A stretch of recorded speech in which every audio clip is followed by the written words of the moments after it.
Hi, you're watching Grim Wednesdays.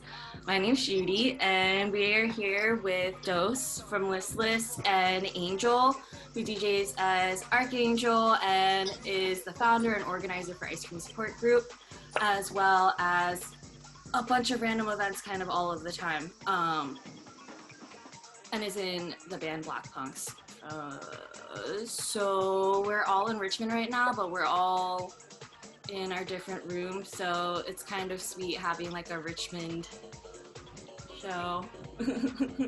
So that's really nice. But yeah, all of the money raised from this is going to go to Virginia Anti-Violence Project, which does anti-violence work all across the state, both on a systemic level and on a day-to-day level. And so I feel like they just have a really great long-term impact. And so if you enjoy this episode or are just feeling like it would be great if you went to virginiavp.org/donate and give a little something. Otherwise, thank you for being here. Dous, hello. I'm gonna put Angel on mute, but also Dous. Hi. Hi. How are you doing? Hi. I'm okay. I had a long day at work. I'm glad to be home. Glad to be back. That's cool. Do you have any interesting work stories? I always have interesting stories, but they're pretty gory sometimes. I don't know if everybody wants to hear about them. Can you give yeah, we all want to hear about them. Today we did a spay amputation of a pretty big dog. What does this? It's always really weird. It means we spayed her and we amputated her leg. It was real broken. Ow. So she had a lot going on today. She's a very strange dog, but I hope she gets better. I hope so too. That's a bummer. Ooh, whoops. Okay. Honestly, everybody loves three-legged dogs. That's true. They're so stinking cute. Two-legged dogs on the fence. That's so creepy. No, I'm just kidding. I guess it depends on which two legs. I have seen videos of two-legged dogs like hopping around like bunnies, and it's pretty disconcerting. So we're talking back two legs. Yeah. I'm thinking, what if there was one front and one back one? That's miserable, man. What are you gonna do? Be tipping over all of the time, I guess. Yeah. Yeah, that's okay. My day has been fine, thank you for asking. Oh, sorry. I didn't know if I'm supposed to be asking you anything. No, it's fine. I'm just kidding. It's just because I didn't think of anything to say quite yet. Oh, look at me. Look at what I just found pop up right next to me. Is this a zine? Could this be a zine by Dous, who is sitting with us right now? I know for anybody who doesn't know or haven't seen you before, you do vocals for the band Listless, which I think we can talk about in a little bit. But I think something that people don't know about you is the fact that you're also a great poet and writer. And you had a zine published, I want to say last year. It says 2019. Could you tell us a little bit about it? Well, definitely I make things sporadically these days, so I don't think everything in that zine is good. Definitely out of practice with writing, but it's called Knots. Well, it's not really called anything, but if you have to call it something, it's called Knots. And I've always been rope and I've kind of used that in various ways in my life. I used to be a paver, so I would vertical pave. I rock climb now. I grew up as like a Girl Scout and actually a Boy Scout too. And how did you get into Boy Scouts? Well, it's a technicality. How did you get into Boy Scouts? There's so much there. Yeah, well, I was a Venture Scout, which like an older, like it's like a thing you can be in the Boy Scouts. That's bad. Okay. So I was Red Scout for a while. When I was older, probably like 16 or 17. And then before that, I don't know. I've just been a Girl Scout since I was. It was cool. Honestly, I think being a Girl Scout is cool. I enjoyed it. I was also a Girl Scout. I think Girl Scouts is different. Angel was a Mentor Scout. Guess so. That's so cute. Venture. Yeah, the Boy Scouts kind of suck though. Yeah, Girl Scouts and Boy Scouts, I think, are two very different things. They're so different. The rivalry between the two organizations is actually hilarious. But also, it's and not that Girl Scouts is like which is progressive, but you can like be gay and be a Girl Scout. But if you're gay in the Boy Scouts, you can't be a troop leader. Also, they don't recognize transgender children or their gender. They insist on misgendering them and don't accept them. Whereas the Girl Scouts has an actual written policy against trans. If anything, being a Girl Scout turns you gay. Yes, absolutely. Actually, I might even say that. Scout, yeah, I was gonna say maybe that applies to Boy Scouts too. Yeah, because just doing activities all the time together and just getting to know each other really well and just being really intimate and like there wasn't anything there before, there's gonna be something there. Rebel says in the chat that Girl Scout etiquette classes hurt them, and my troop never had etiquette classes. That's messed up. I never had etiquette classes. That sucks. I'm sorry. That sounds awful. Yeah, I blame your troop leader. That's messed up. I feel like Girl Scouts is one of those organizations where you can do really cool shit, or you can do really gender not cool shit. Not that all gender stuff is not cool, but yeah, I did a lot of camping and a lot of hiking and a lot of backpacking, but I definitely knew Girl Scout troops that like had bake sales and embroidered, and that's fine. Those things are fine, but I don't know how to do that.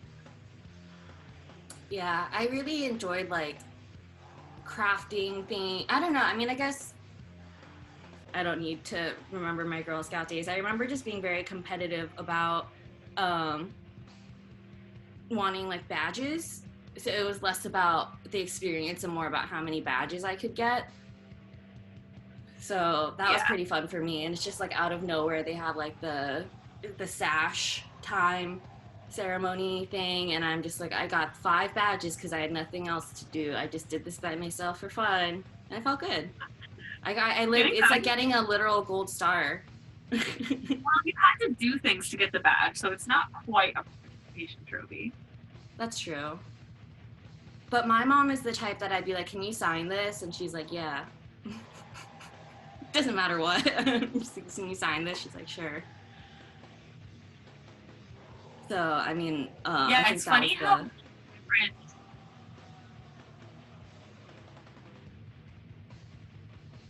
Dous, are you there? Sorry, it's cutting out for me. Can you hear me now? Am I a little bit better right now? A little bit better, yes, thank you. Okay. Sorry, what was the last thing that you said? Rebel, your leader sounds really fucked. And Sharmish sent in the group chat that for them growing up, camping was a thing that rich people did. And it's funny how many different perspectives there are on camping. Me camping and hiking was an anomaly for my parents. My parents are from Bangladesh, and we're some of the poorest people in the entire world before they came here. So to them, camping sounds fucking nuts. They're like, wait, you want to sleep outside and cook on a fire and like all the shit we had to do? And I'm like, yeah, I guess. So I don't know. It's very strange. They still think it's very strange. They don't like it. They accept it. It's just a thing that they accept about me now, but it is something they've never quite reconciled. And I think those perspectives exist everywhere. Also, I think in general, in many parts of the United States, camping and hiking and all that shit is not accessible to poorer folks and to Black folks and to a lot of brown folks. Yeah, those things aren't made accessible for people, and there's a lot of privilege in the outdoors in general. Oh yeah, for sure. Yeah. I think for Koreans, similarly, it's kind of like you're trying to get out of having to be outside all day, all the time, like forcefully, or I mean, being like constrained by work or like living out in the country or something like that. So for people to want to subject themselves to that without like the technology and stuff that I think a lot of um, not originally American people or like immigrated people like are, I want to say, I don't know if it's problematic to say like more grateful for. I would agree that my parents at least definitely have more gratitude around things that I take for granted. Yeah. And I think a lot of first gen kids have that experience. Yeah, for sure. Yeah, my grandma's the type Not that's all just like, yeah, that's true. Yeah, I guess like, well, different experiences based on, I guess, different people. But I realized that I did this entire loop around because I got excited because you were talking about like Girl and Boy Scouts. Yeah, the zine. Yes, because you started talking about your experiences like when you're like climbing and hiking and nature things. Knots. Yes, I'm sorry. Could you continue? Yeah.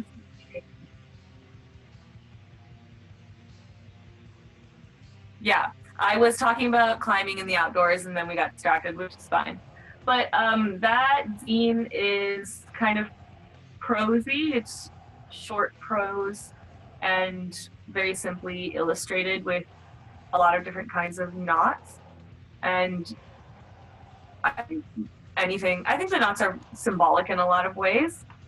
And I think that particular work is dedicated to like your inner kid, and not like a small being way, but like in a way that we still communicate with our inner children. Our inner children still act out in many ways, and I don't know. I don't think we always think about talking to them, but it's an interesting thing to do. One of the things that they teach you in the Looney Bin is this. Well, one of the metaphors they use is like, so there are all these people on a bus, and they're all you. They're all just you from different points in your life. Who would you drive the bus? And if you're driving the bus, how would you navigate them driving the bus? So it's interesting to think of yourself in a situation that might be really upsetting, and then thinking about who is driving the bus and what the other people in it are doing. Yeah, it's really interesting. I think we could all. Yeah, no, I didn't have it finished that sentence. I think it's really interesting. That's kind of what that book or that work is geared toward. And you can actually get it. I have a couple copies that you can actually get it at Brown Recluse Zine Distro. They recently started carrying it, which is tight. Yeah. That's really exciting. So they have an Instagram, and you can go to their Instagram or their website, Brown Recluse Zine Distro, and you can buy it if you want it.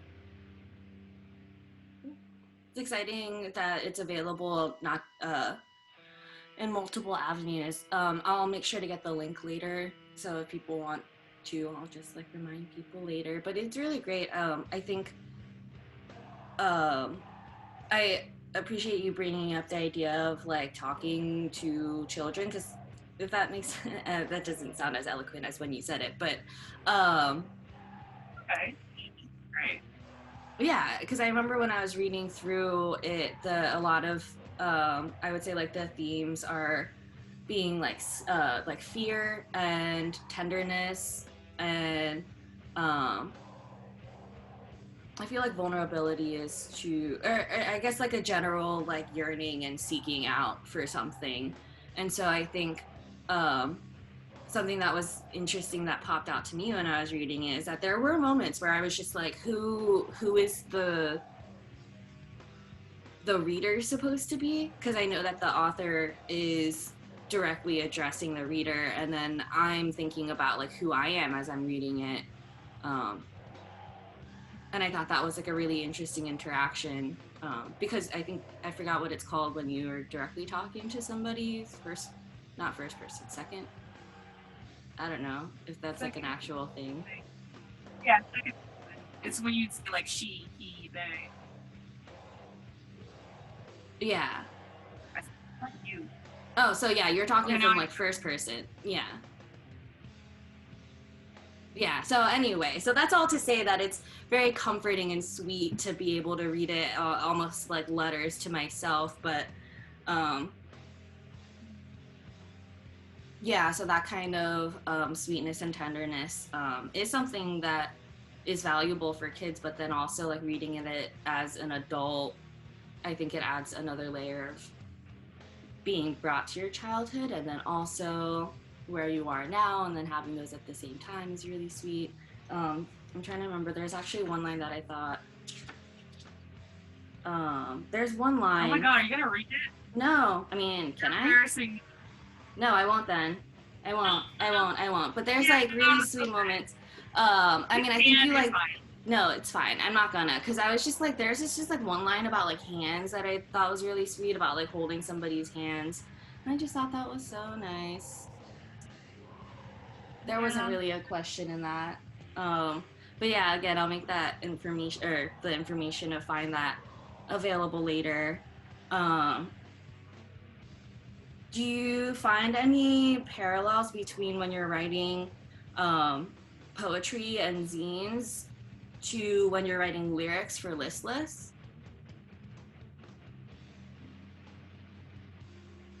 I do find parallels. Yeah. I think I think, I think with Listless, there's a lot more uh, raw emotion. I think a lot of the time with Listless lyrics, I try, especially since I'm working on the lyrics with another person, my bandmate Mars, I try not to focus on the details of the words so much because I can be very hyper focused on that type of thing in my own work, in my own poetry and writing. There's something important that is a good exercise for me in letting that go a little bit in Listless and just letting it be Mm-hmm. and rough around the edges because I think that is what Listless is about. I think it's a very emotional project. Um, yeah, and then I think in terms of parallels to what I write, I mean, I think the way I write comes through. I can be sharp in my writing and also have a lot of like sad boy sadness. Mm-hmm. And I think that definitely comes through in the lyrics. And also, Mars and I will probably be writing a lyric zine so that we can actually read our lyrics because not everybody knew them. We're weirdly mysterious about them. So you should be able to read them soon. That's really exciting. Yeah, I personally make it a point to try to get the lyrics from y'all because I think um, I part of being a screamo band is that the vocals aren't always uh, discernible, which is great and like fun to listen to, but it is another like element in the songwriting that is pretty darn crucial. Um, yeah, and when you're I guess it's interesting to hear about like the collaborative process because again, like when you're writing the zine, it's very like sweet and tender, and that's one person in your bus, and then on the other side, like side of the coin, there's Listless, where the themes I think are a lot more. I mean, I've heard y'all described as like revenge core. a lot more involved. I love that term. Our bio used to be that we're a 6-piece revenge band, and honestly, I still love that bio and kind of want it back. But yeah, for sure, I agree. Yeah, for sure.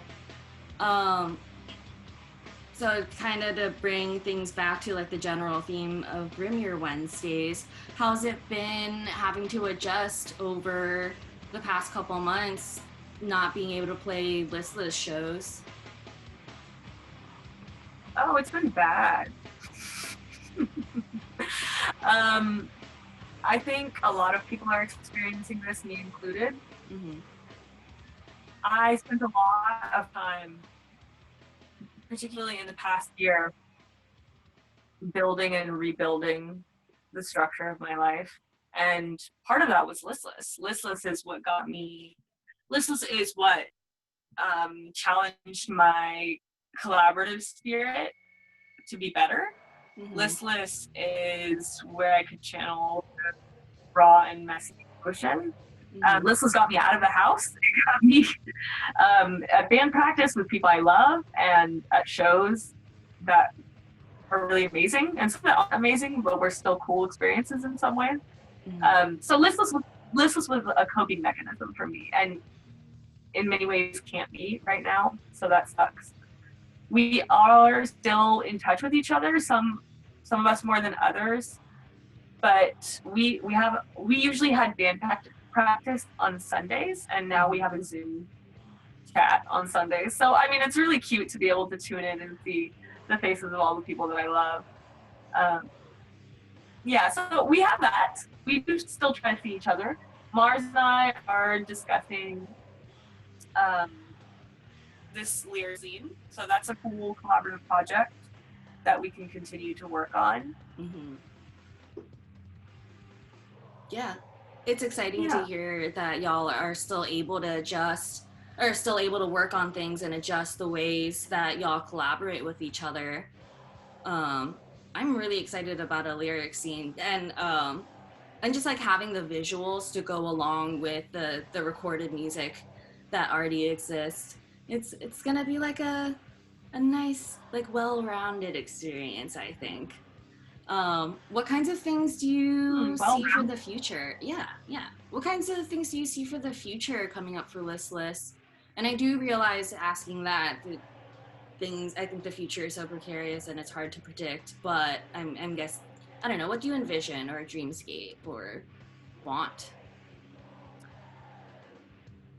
We'd like to go on longer tours and hope to be able to happen soon.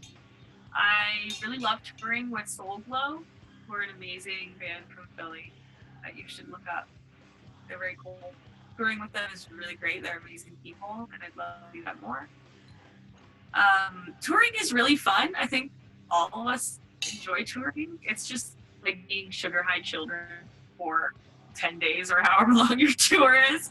And it's great. It's very freeing. It's such a great feeling to wake up in the morning and know that you're not going to work. You're going to spend most of your time with a bunch of people that you really love.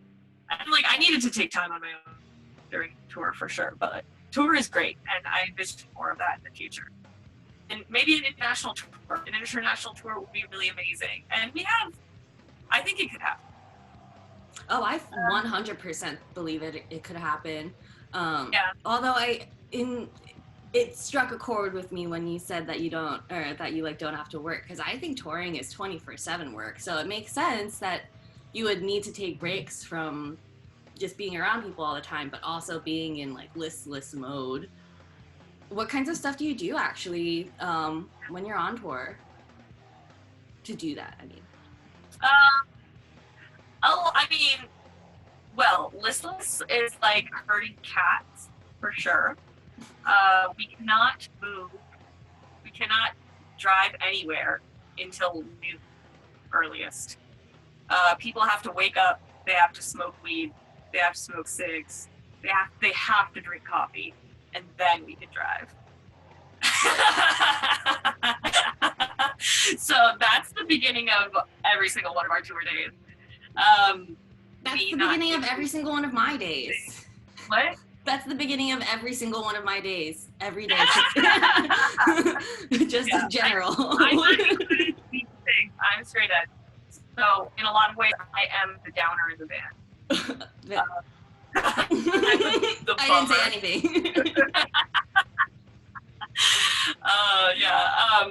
So that's how our day starts. It depends on how long the drive is.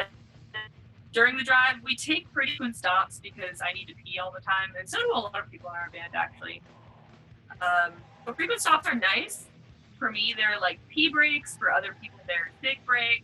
Mm-hmm. We listen to a lot of music. Well, we listen to a lot of things while we drive. Sometimes I feel like I'm going to listening to like Drexciya type techno for 4 hours. And that's also an interesting experience. A couple of my bandmates really love this horrible, it's not horrible, it's just this crazy boring, podcast about mythical creatures. I don't know how they turned mythical creatures into a boring thing, but they did. And I mean, obviously, my two bandmates really love that podcast, so sorry, but they would listen to it for like 6 hours, and it got to be too much at one point. But we listen to a lot of things. It's cool to see what people choose. Some things that we choose to listen to are really fun. That Flyleaf record is like no skips. All of us love it. It's tight. Oh, Flyleaf is amazing. One of my all-time favorite bands. Yeah, and that one record is so fucking good. Like every single song. So it's always fun to like play something on the same like page about being Jesus lovers. Oh, you're saying you're on the same page as Flyleaf? I'm glad that we are all on the same page. Oh, yeah, I'm glad that I'm saved. So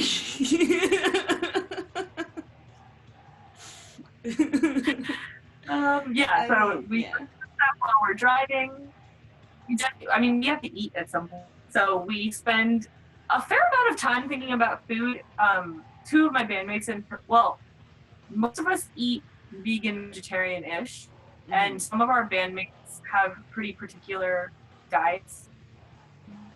That's a lot of time thinking about food, which is very reasonable. And also a thing I envision in the future is food being less horrible for the bandmates I have who by necessity have to think about what they could eat all the time. Right. So that's something I envision, is just that being easier, cooking more.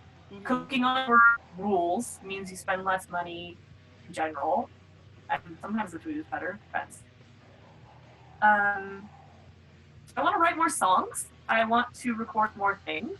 I think it's cool that we have recorded one record and released one song from it. We have 2 records.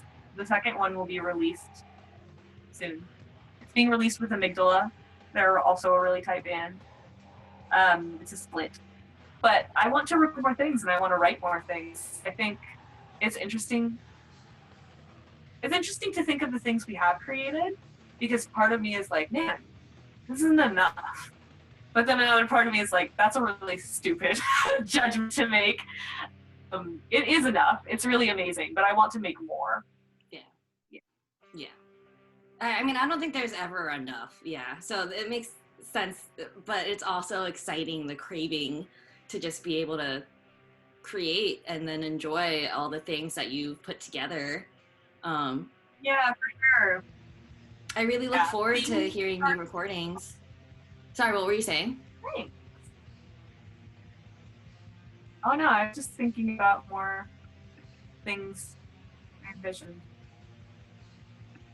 Yeah, just random things. Oh, okay. Sorry, I didn't mean to cut you off. That's okay. Yeah, I hope that it won't take forever for y'all to be able to get back on the road or even playing local shows.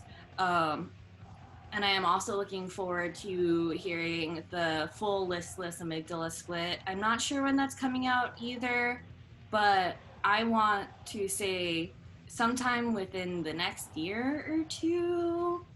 From what I know, all these like secret things. But yeah, are there any specific ways that we can support you right now? Whether that's like PayPal or links or anything like that? I mean, honestly, I could always use money for sure. I'm not rolling in it, and things could be tight. But I would prefer that if people were in a place to donate money right now, that they, and I don't even like the word necessarily donate, but that they give money to Black people right now, and particularly think about the Black people in their life, like the Black people in direct who you have relationships with. Um, is that basic circle of people know that you care about them? Mm-hmm. I think money can get for that. It's not just money. I think reparations are a thing we all have to think about. Mm-hmm. But yeah, I think that's a way you can support people in general. And one of my bandmates is Black, and he deserves support in various ways. Money being one of them. I don't know. It's nice when people interact. I mean, it's nice when people interact with our posts. We don't post that often. We should post more. If you have pictures or videos of us, emailing them to us would be great. Having that collection of things is amazing. Yeah, just stay tuned. When the record comes out, maybe buy it. We'll have merch. We're working on merch. Buy that. And whenever we play shows again, whenever we can play a show again, just come and act completely crazy. That would be really cool. That I am so ready to do that. It's gonna be so unhinged. Like the first house show after all this is going to be fucking bonkers. Oh my gosh, the first just being within 3 feet of more than 2 people is gonna be bonkers. I don't know how to be around people anymore, just from like it being so much less than before. And so being in a group of people, I don't know if I'll be able to like keep track of who I am. I'm just gonna be like I am one with the crowd now. Yeah, I'm just one of many. Sometimes that's a cool feeling. I think that's where all of rave culture comes from, right?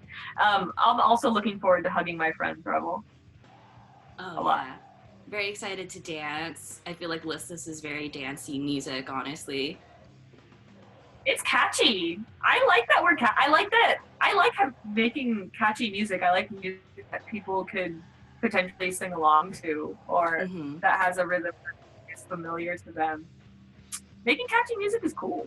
It doesn't all have to be catchy. It's not all catchy, but it's such a great feeling to have a bunch of people in a crowd saying the same things you're saying. Mm-hmm. And also feeling like the same rhythms that you're feeling. And so, yeah, like Rebel was saying, I love push pits. And push pits are, I feel like they happen. Push pits, like, it's not like we're all like telling each other it's going to happen, and they just do. And so that kind of like unspoken coordination, really neat. Yeah, I love a pit. I love most pits. Well, I don't like white hardcore boy pits, but Armpits. I like a lot of pits. Peach pits. They're all right. Avocado pits. I'm trying to grow an avocado from a pit right now. I don't think it's working. Oh, so yeah, pits are on the fence right now.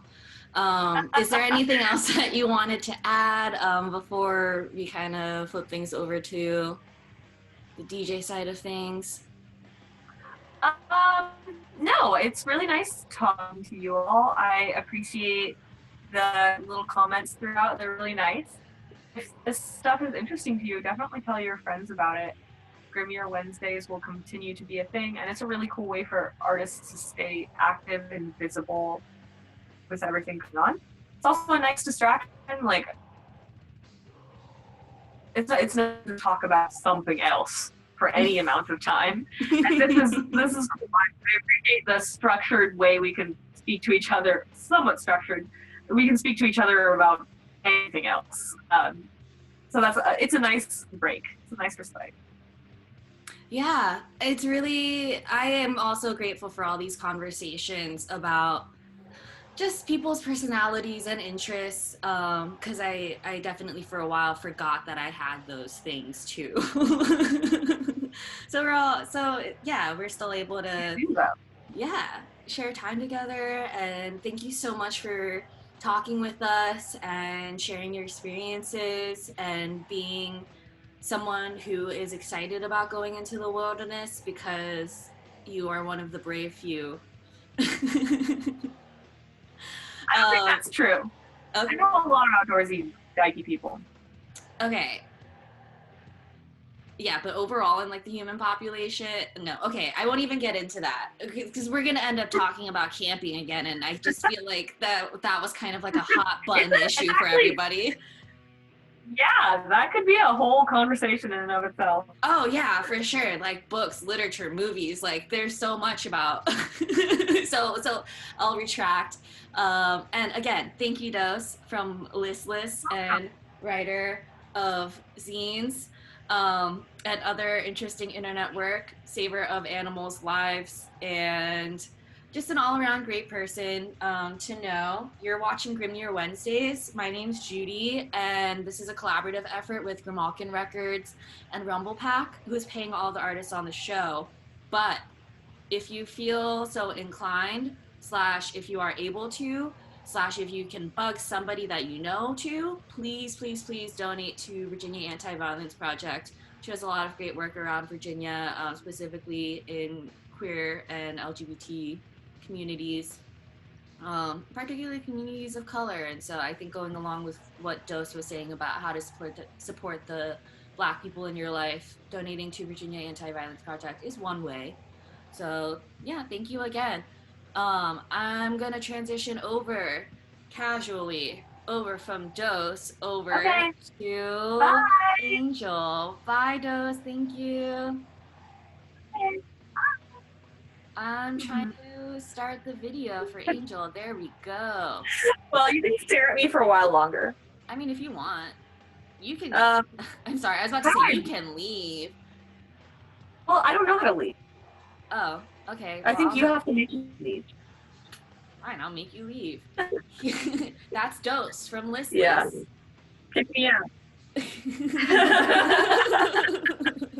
I'm muting you too. I don't want to hear any more of your voice. Stupid, stupid screamo voice. If you're not screaming, I don't want it. Hi, Angel. Are you there? I cannot hear your audio though. I'm gonna mute you and unmute you. Did that do anything? Now, can you hear me now? Hey, Yes, I we're good. can. Hello. Hey, How are you doing? We asked each other the same question. I'm doing good. I'm a little tired today, but I was really excited to have this to look forward to. And yeah, I really like this show a lot. So I was stoked to actually be on it since I live in the same house as you. That's Um, true. Angel is in the room next to me, but sucks for any. I don't know where I was going with that. She's in the room next to me, so it's kind of interesting. I can hear every now and then. I can hear like the echo. Um,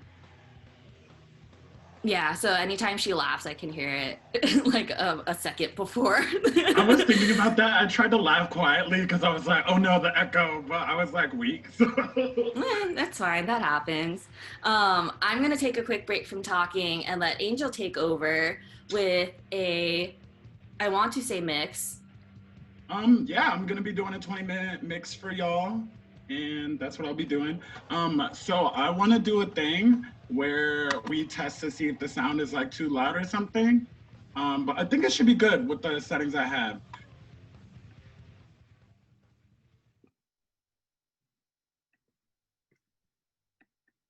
Okay, Angel, I understood what you were saying again because I could hear you through the door, but I can't hear what you're saying. Right, no Okay, now I problem. can. Okay, bet. So I am going to just like start playing. How about do like bring it up if it's too quiet, bring it down if it's too loud, That and if sounds it's great. messed up, just like wave your arms and I'll stop. But Perfect. yeah, cool. All right, here we go.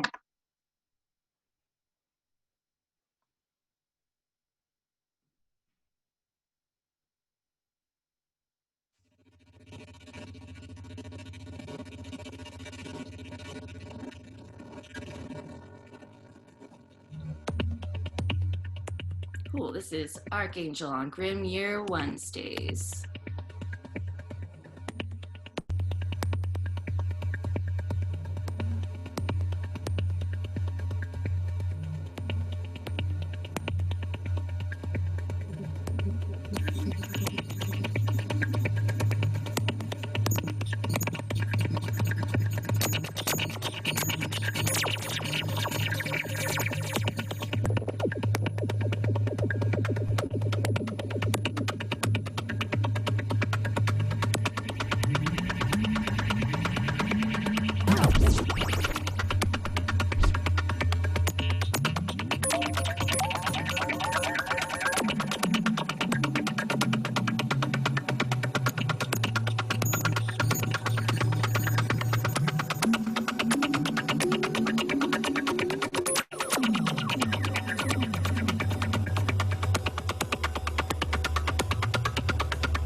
That was Archangel for Grimyear Wednesdays.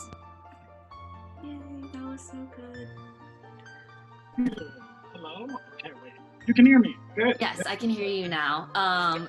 Can anybody quickly tell me if the background music is too loud or if you can not hear it? No one said anything, so I'm gonna assume it's fine. Okay, cool. Sounds good. Actually, what I'm playing right now is Angel's Disc Woman mix from, I want to say it was like not that long ago. Like last month? March? No, yeah, it was in March. March, yeah. So not that long ago, like 2 months-ish. Yeah, it was really close to March, actually. Let me correct myself. It was very late February. That's when it came out. Oh, okay, cool. Yeah, no, it's a great mix. It's definitely something that I've played while like walking around. I put my foot in that mix. Oh my God. Yeah. I think you remember, I was just like in my room, like day in, day out, just being like, I'm working on this mix. But I definitely had a lot of fun. And in terms of like how mixes go, I think like that's like the deepest I've allowed myself to get, and like very neurotic, like fixing all the little things. But yeah, it was a cool time. Yeah, definitely. Thanks for playing a set. How's your day been? It has been okay. I'm still working in this pandemic, which is a blessing, but it's also, you know, yeah, it's quite strange to be in a position where I like still have like responsibilities and obligations where a lot of the world isn't. I think it's cool for like stability reasons, and I can help somebody out because I know I have like a paycheck that I can like look forward to rather than depending on other needs. So that's the cool part about it, but yeah, it's just weird to wake up in my room, to go to work in my room, then make music in my room, and go back to sleep in my room. It's just a lot, yeah. So working from home has been kind of annoying. Yeah, definitely. It's interesting because I think seeing you in all of these different contexts has been, it's interesting seeing all the juxtaposition like right next to each other, like where I see fun, relaxed, at home, like Angel, my friend, and then I see Archangel, DJ and organizer and up and coming graphic designer, like doing so much work, and then your daytime job where I've seen you wear button-ups or button-downs, whatever you call it, and like you put on your fancy pants, and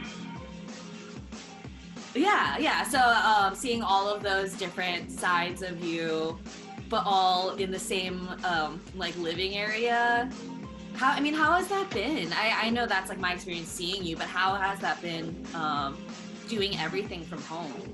It has been really weird, as I'm sure it has been for anybody watching right now or anybody who watches later. It's been really weird. I mean, I feel like I'm a person who has to wear a lot of hats. You know, I was just in school before I graduated, so it was like going to work and then going to school, then coming home and being able to like do my stuff. And not having the separation between things is really confusing to me and like what I'm used to. So I've just been sort of like, also I'm gonna turn my volume down a little bit to help us out here. But yeah, I miss the club. A large part of DJing is like seeing my community, like seeing the people on the dance floor, getting to see people where maybe the only spaces we get to see each other is like the club or a venue. So it's been difficult organizing from home because like, yes, it's a great like time to have a house, to be home, to be safe and stable, but sometimes I wonder, like, you know, what's the reason I got into this? Like, what inspired me? And a lot of that has been like very interpersonal, very in the moment, very in the thick of the crowd at a pit, at a house show or a dance party. So it's hard to be doing this like organizing work and DJing because it's almost, I'm literally out of my element. That's what it feels like. Yeah, definitely. So that's, I recognize that's one major way that you've had to adjust. I mean, everybody's had to adjust to being home, but you in particular with the work that you do, transitioning to mostly an online base. You had some foundation in that before with Ice Cream Social, How has it been adjusting your work with organizing for Ice Cream Social in particular? Actually, could you start off just with like a little blurb about what Ice Cream Social is, just in case, and then Yeah, for sure. I can totally segue into that. So, Ice Cream Social is officially like 3 full years old as of November.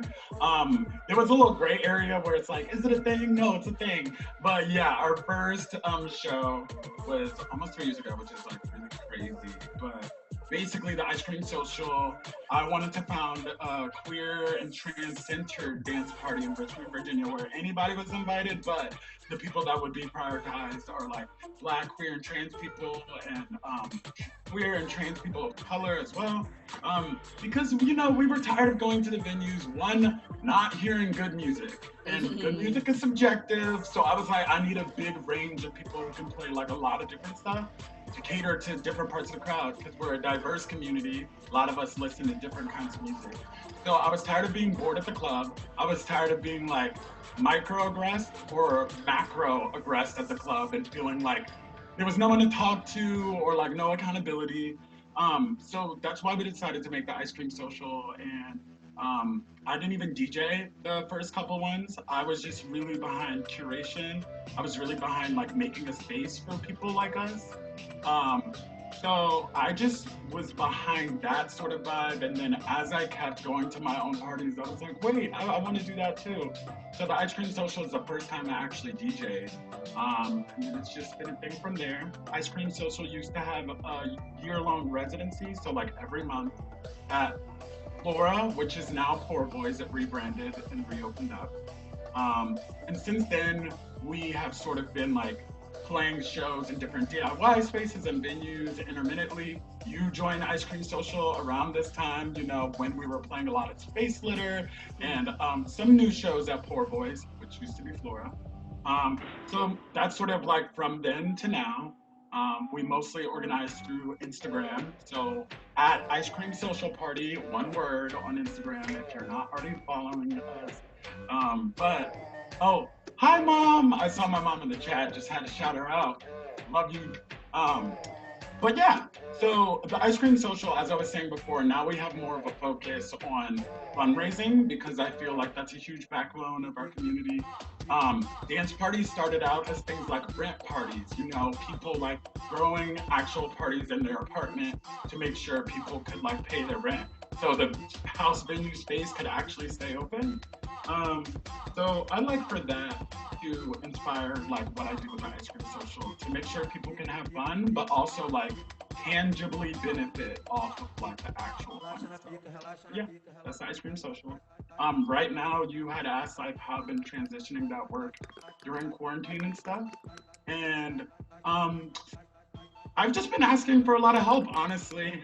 Just being transparent about like needing that support because while it's a lot more time for me to work on music and like be plugged in, the world is really overwhelming. There's like a lot happening, and my life didn't stop in quarantine and all the like dramatic stuff that takes place there. Um, so what the Ice Cream Social is doing right now is .NET, which is this weekend, and that's like an all day long festival of different acts. Judy, you're in it as Baby Girl, so that's gonna be really cool.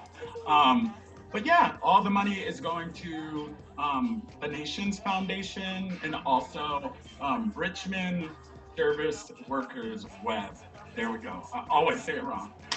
But Richmond Service Workers Web sort of works like almost like a grant assignment, like based thing where there's like a pool of money and then the people signed up, they put all their money information in, like how much their costs are, how much they were making. I'm not in that like little circle, but Nawar, the co-founder of the Net Party, is.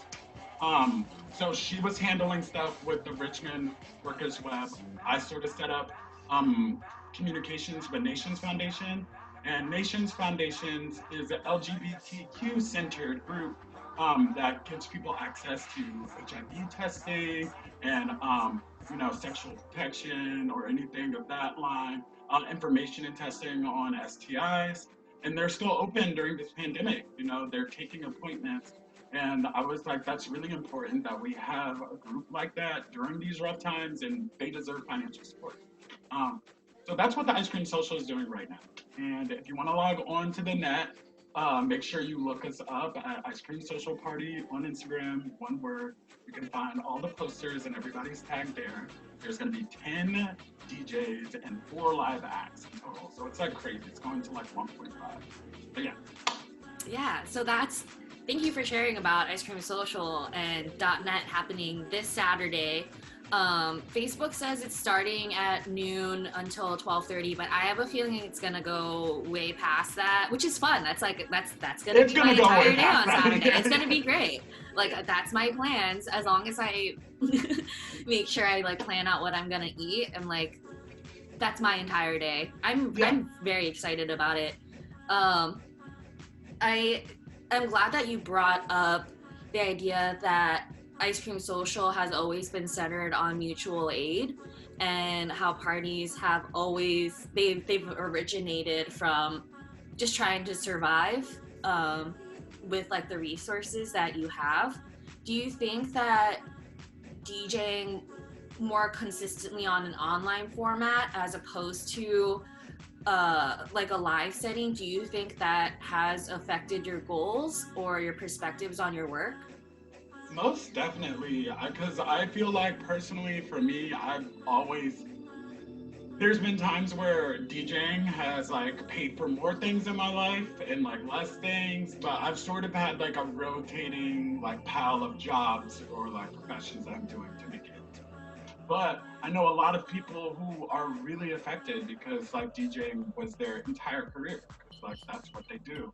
So I feel like when this started going down and a lot of my shows got canceled and I like received like, I guess, financial drawbacks, I could just think of like, you know, my other artists, like friends, like co-collaborators, but also just people, period, that didn't have money. So I feel like this situation has really changed my goals with DJing in the terms of like, who can we help? Like, if it's like the people that we book, how do we help them? How do we raise more money for like organizations that are protecting queer and trans people of color at this time?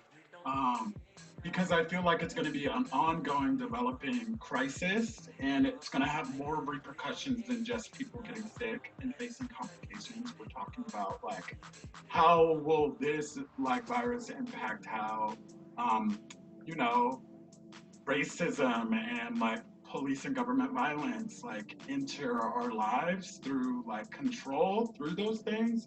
How is it going to affect our economy? Who's going to be hit harder? So when thinking about these things, you know, DJing is like really fun for me. It's like great. It's such a good cathartic release. I feel like I can help other people by feeling good when, you know, I'm DJing. But I think I've sort of like approached more of a like serious business sort of angle from this, because I'm like, damn, we all have to rave behind the screen. Like, that kind of sucks. So I feel like, you know, throwing shows unfortunately can't make a solution to the world pandemic come any faster. But I think it is possible to like have fun and support one another in that way. And I think that other people also have the same idea. It seems like even the attendees for the shows that come out have been actually donating more, like in the fundraisers that I've played before, which is just amazing to see. It's like really nice to see that even the people that come out can understand the gravity of the situation, and that people are losing like their livelihoods right now. And it's cool to see that people that appreciate those scenes and music take it seriously.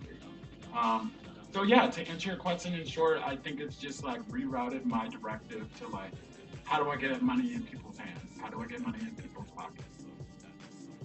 And I appreciate that that's something that you've always valued, consistently doing fundraiser shows. I want to say almost every month up until very recently. I would say like the beginning of the year, it's a fundraiser almost every single month, and it's always prioritized making sure everybody is paid, including artists who are playing and participating and organizing these fundraisers. Because I mean, the people who are organizing, everybody needs something sometimes, and that's totally fine.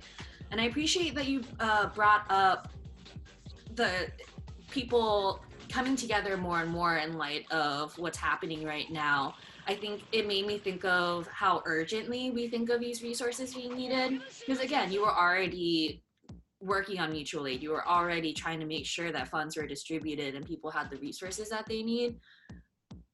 But now that, I mean, we're in like a state of emergency, doing work is just, I think, exponentially harder across the board for everybody. Participating in things is harder for everybody. And so it shows a lot of resolve and dedication, I think, to see that you're still putting on big events and you're still going all the way for these things, that you're still making sure that everybody's paid, that everybody is respected, and that there is still space for people to be able to be queer together or to dance around or just to feel comfortable at home spending some time with their friends on the internet. So I'm very grateful for the spaces that you've created in that regard. Actually, one of the spaces that just came to mind is Ice Cream Sundays, which I think is an amazing name. It just makes me happy every single time. But could you tell us Sophia named that. Wait, can you hear me? Okay, cool. Yeah, I can hear you. Thank you for asking. Yeah, Sophia. Yeah, can you tell us a little about that? Yeah, sure. Yeah, I can talk about Ice Cream Social and the Ice Cream Sunday. Also, sorry to cut you off. I just saw that my mic could have been off, so I wanted to just make sure. Oh, no, that's fine. But yeah, so the Ice Cream Sunday is Ice Cream Social's new weekly mix series. So every single Sunday, a resident of the Ice Cream Social will record and will post that mix onto our SoundCloud, which is also at Ice Cream Social Party. So if you type in Ice Cream Social, you'll be able to find it, like separate words too. But yes, so far we've had myself for the first Sunday. We had Sanji the Hedgehog for the second. We had Hunting Dog for the third, and Sophia Lakis for just this past Sunday. So there's actually like 4 out already that you can listen to. They all range from like an hour to, I think maybe the like shortest one was maybe around like 30 or 40 minutes. And then we have a special surprise this upcoming Sunday, which I'm very, very excited for. We'll be having two guest mixes. I'll be doing a really special interview with a member of Post Binary that's based in DC. So, yep, that's going to be up this Sunday. It's going to be very cute. Make sure you check back every single Sunday because it'll feature like guest spots from other DJs. It'll feature plugs about upcoming events or organizations that are doing good work right now. And yeah, just whatever we decide because we have a long time with it. It's every Sunday. So that's all about the Ice Cream Sunday. That's really exciting. I am continually looking forward to, one, having that tell me what day it is, and two, being able to have, I was gonna say more content, but I feel like that sounds so dry. Give me 1 second. My speakers. There we go. I'm back. Okay, can you hear me? Yeah, I can hear you. Cool. Yeah. Cool. I literally forgot the sentence I was talking, so I'm gonna start a new sentence. Okay, sounds good. Ice Cream Sundays is good. Yes. So, oh yeah, you were saying that this is kind of gonna go on indefinitely. Yeah. So what do you think has been working out so far in doing this format for events and for these weekly mixes? And where do you think that there's opportunities for growth? So I More think lapses in resources. Right. So I think the cool thing about it is I think a lot of people that are into music, whether they're like club kids who always show out to dance, or if they're producers or other DJs or live artists, I think people are making more of an effort to listen and buy music. So like listen to music and buy music, which is really important to be supporting us during this time.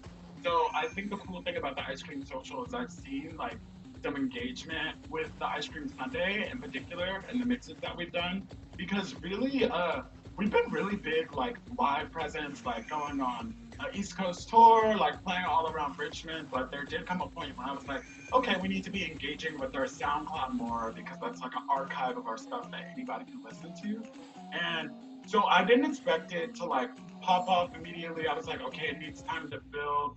And while it's nowhere like huge yet, but a lot more people have been interacting with like our page in general ever since we started this. So I think that's like really exciting to see more engagement from our friends and fans.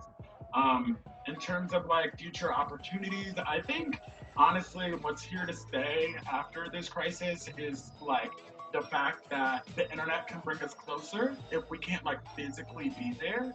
And I think we're gonna see that with like the work that we're doing with mixes and DJing as well. So essentially, I feel like the Ice Cream Sunday will be experiencing a lot more live stream sets in the future. Like even after like this crisis is like has passed completely, whatever that means. I think people can expect a lot more recorded sets, a lot more live stream sets. I think we're gonna see an evolution on even how things are broadcasted and recorded. Like a lot more with visual effects, a lot more ambiance. Just like I think it's gonna get really deep in like how we can experience video, just period. And during this too, because I think technology will be aimed around like keeping us together almost in that sense. So I definitely see developments with that within music and like what Ice Cream will be doing. So I know that answered your question of like what I'm excited about and like future opportunities for growth. Did you ask another question? Okay, cool. The other things that I think will happen is like, yeah, I could see in the future Ice Cream Social holding events, and then we would like also broadcast that out, like even if it was like in person, because I think it's important that everybody should have access to seeing the show. And honestly, when I first did Zoom shows, I was like, wow, this is crazy that this hasn't happened before because like not every venue is like wheelchair accessible or like special equipment accessible, period. Or for people that like have different like mobility methods than like the normal able-bodied like skinny person, you know? So I definitely am very excited for the opportunity of like, okay, how can we use technology to make our shows more accessible, like here? Because I think, yeah, that was already a problem that has a window of like opportunity now. And even if we're talking about like people's like mental health or just like whether it's the mental health of the audience or like the performer, I've been talking to a lot more people that are like sober at this time as DJs, and they've told me that it's actually been a little bit easier in the sense because they're not at like a party surrounded by the things that they're like not trying to engage with right now.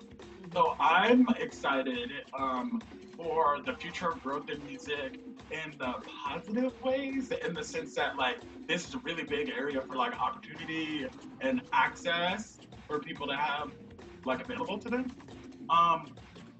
And then the other thing that I'm excited about is I think this could put a lot more pressure on maybe the scenes that are not appreciating us in the DIY scene or venues, because when things start to open back up and it's actually safe to like rage at parties or whatever, our business is like paramount. And it's just like, if places aren't treating our target groups like correctly or in a way that we feel welcome in, it's like, yeah, there is a lot of power in being like, okay, we're not gonna go there because like that thing happened. So I am like sort of excited for like, I feel a lot of, at least for like dance clubs and like DJ, whether we're talking about like the production of the music or the actual like scene, the physical environment, it's got a lot of queer, trans, people of color, and Black influence especially. So I am sort of excited for like when things come back, remembering where this started, like remembering who these spaces are for. And I'm excited to see people like us like out there in the forefront and like making spaces where we can prioritize people like us when it is like a new resource, when things open back up and it's like crazy and it's fun. Yeah, I definitely had trouble adjusting to learning how Zoom works, even as just someone trying to watch these reads, because I'm like, dang, this is another website. But something that I have noticed about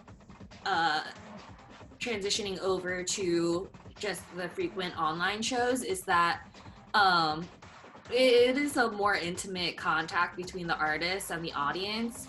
There's a lot of raves that have like a bunch of people be there with their video too, and so people can be dancing together all at the same party. Here in particular, we've been using the group chat, which is so great. And like, at what in real life venue show or house show could you send messages to the artists while they're performing or right afterwards? Or before, what you get what I'm saying? Yep. To be able to interact with them so directly, whether you're physically there or not, I think that's really special.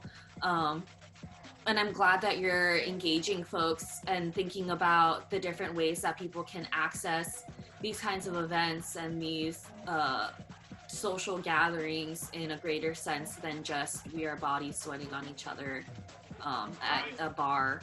Mm-hmm. Yeah, I think that sort of engagement is like so necessary. That's also why we started the ice cream social, because I was like, I don't want to like get breathed on at a bar. Come on, like I want to have fun. Like, where's the actual party at? And yeah, I really, really look forward to the day where we can all be on the dance floor again, because it's hurting my heart. That's like my happy place. That's like my little piece of heaven. So I'm just like really, really, really stoked for the opportunities for us to remember and like cherish those moments, because like I feel like there's a lot of things I took for granted doing DIY artwork, you know? And just like the loss I'm experiencing is probably like, I don't know, more normal for people doing this in other parts of the world.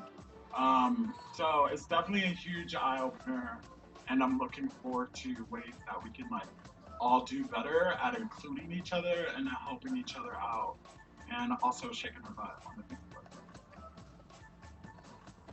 I'm very excited to have gained the comfortability of shaking my butt on the dance floor, but in my room.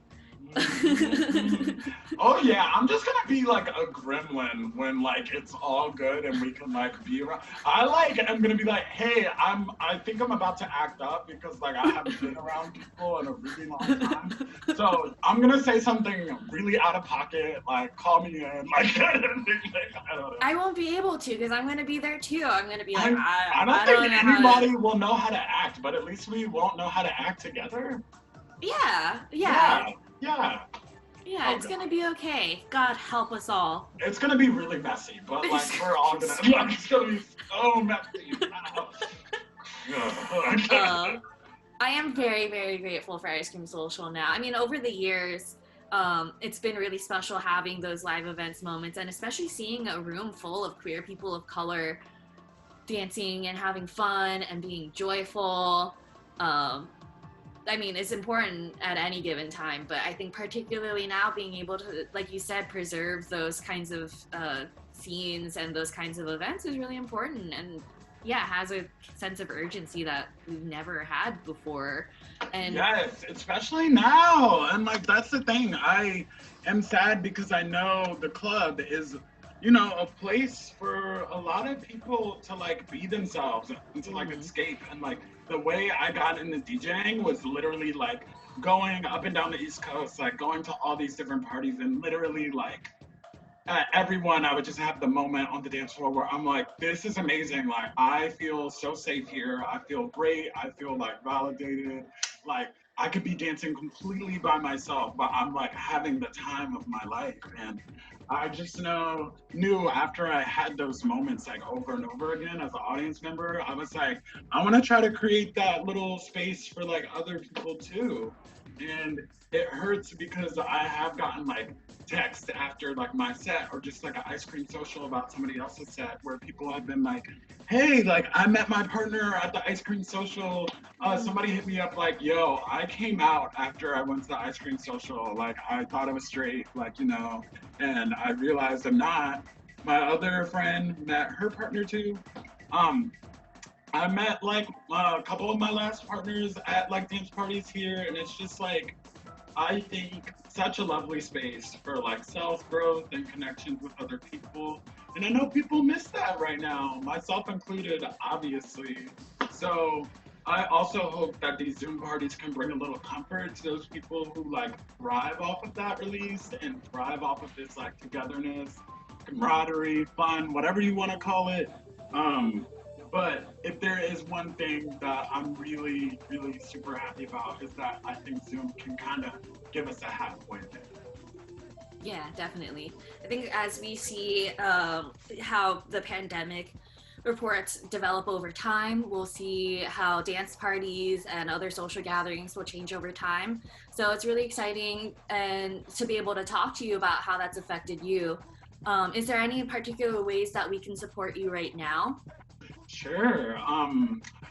For me myself, go to my SoundCloud, like heart that shit, like favorite the tracks, like repost the tracks, post about my tracks on your Instagram stories, tag me, tag the people I did the like mix for, post about it on Facebook, like share my stuff, I guess. Also, I love check-ins. If you're like my friend or I know you personally, hit me up on the DM, be like, Angel, how you doing? That always feels super good when I feel like, I'm checked in on. But yeah, engaging, reposting my work. If I'm like playing an event or organizing one, sharing that. Follow Ice Cream Social on SoundCloud, on Instagram, that whole thing. Share anything that we post off of those accounts. Um, and really, definitely what would help me feel supported is if everybody was like real with themselves at this time and like looked into themselves and being like, yo, where is my positionality of like comfortability and privilege right now? And like, what do I have or have access to that could be beneficial to people who might need that support or need one of my luxuries right now? Like, um, I feel really blessed. Like somebody let me borrow their webcam just so I could do Zoom shows. Somebody gave me an entire interface. They let me borrow it at first, but then they were like, "Actually, Angel, you should just have that." Like, what? What was I? And I was like, "Wow, that's really amazing." And That like, is amazing. yeah, like people gave me like recommendations for like musical equipment to like help me still create during this time. And it's like acts of kindness like that. Like, looking at what I do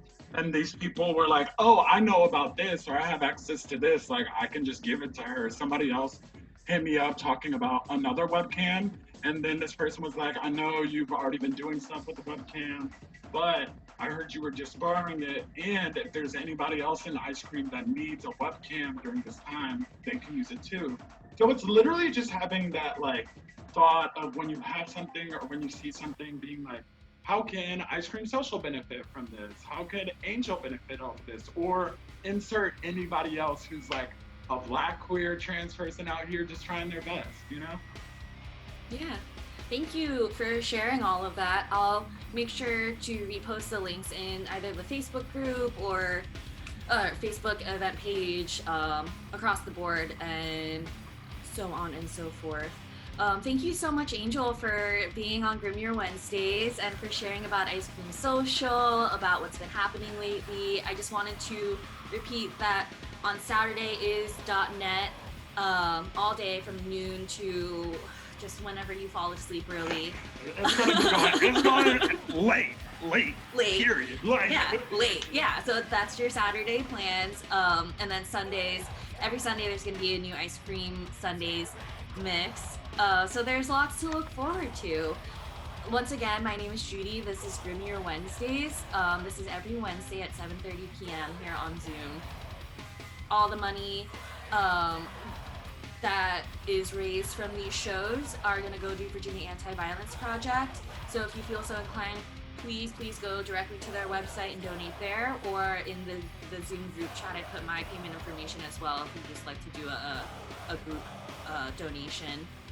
Thank you again to Dous from Listless to being on the show, and thank you again to Grimalkin Records and Rumblepak, who are collaborating together so that we can pay all the artists on the show and hopefully do some good in our community. And I'm very, very grateful for everybody who's here tonight. Cool. Thank you. This has been Grim Your Wednesdays. Good night. Yeah, thank you so much.